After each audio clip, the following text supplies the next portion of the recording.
Today is March 15. Nakuha na namin yung birth certificate. Na-apply na namin sa top website ng DOH. Ayan na si baby. Ready na si baby. Si wifey. Nakatayo na siya. Nakaligo na rin. Tapos naayos lang namin yung room para hindi naman nakakaya, no? Na magulo kaming aalis.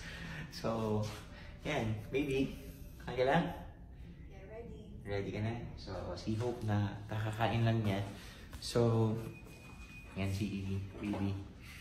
Ay, baby girl. Grabe, uwi kami, may baby na. Haba na ng buho ko. So, yan. Prepare na kami ng gamit. Nag-aayos lang, Tapos, salamat dito sa room na to. Sobrang comfy. Pati yung mga nurses dito. Lahat. Shoutout sa inyo lahat. Pati sa mga doctors, sa mga nag-visit, sa mga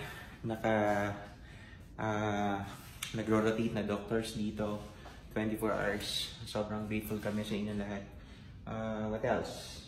Sa food dito, okay naman. Busog kami palagi kasi nga continuous yung supply. Yung supply din ng gamit. Gamit ng baby, lahat nandito.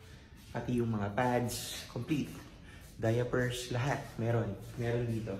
So, okay. So, maraming salamat. Thanks God for everything. Salamat sa inyo also. I hope na-inspired kayo sa video na to. Pauwi na kami. Nandun yung car namin. Nakapark. Wait lang. Open natin yung car. Yun. Kita nyo to? Yan yung car namin. Yun nga lang.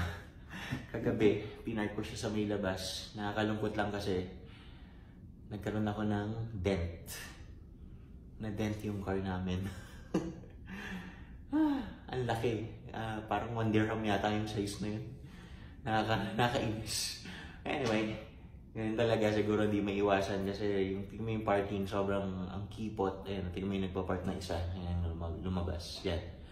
Makipot yung parking. So, talagang may tendency talaga matatamaan yung mga pinto. But anyway, salamat sa inyo. Next time ulit. Woo! Baby! Woo!